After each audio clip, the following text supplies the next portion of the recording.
All right, welcome back. It is time for your Market Navigator. And today, it is all about finding some value among the trash heap. And who knows more about finding value? No matter where it may, you wonder where I was going with that. You were going to say trash heaps. I was not going to say. I was going to say Dom Chu is not only handsome, but intelligent. Oh, that's very kind of you. So, all right. So, Brian, so can a stock be so good that it's bad? One dividend-focused investor is looking for entry points into three beaten-up behemoths. You're kind of seeing them behind us right now that could be poised for a rebound that actually pay you to wait while they kind of get their turnaround efforts back and sorted out. So joining us now is Matt Powers, the managing partner at Powers Advisory Group, a financial advisor who's looking at these three names, and they're on your shopping list. For what reason are you looking at these beaten-up names, and what has you convinced a turnaround is in place?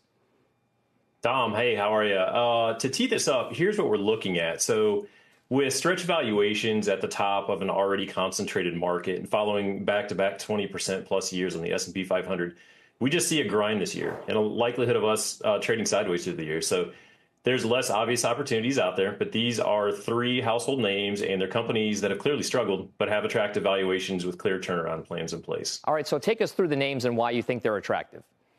Yeah, so Nike's first. So we'll start there. Shares are off, over 50% in the past 3 years, 29% last year. And they installed a new CEO early last year, and the company had shifted away from the retail partnerships, which was clearly a mistake, and they allowed competitors to enter that space. And they also had pulled back on their new product pipeline.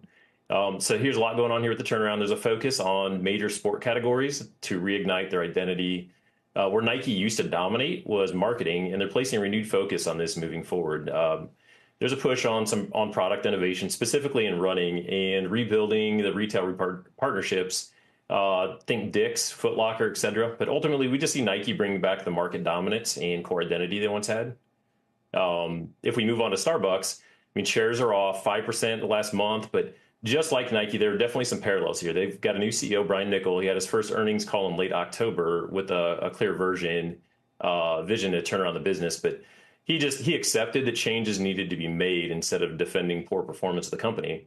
And the main focus is working to shorten time to serve coffee, which means adjusting processes during traffic surges and reducing all the menu items they have and product launches so they simplify the menu and become more efficient. So lastly is Target. Target's oversold.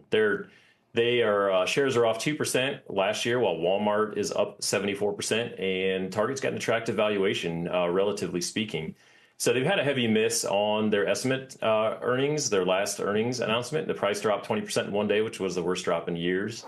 And the main causes are not necessarily internal, but more macro inflationary issues and softer demand from a stretched consumer.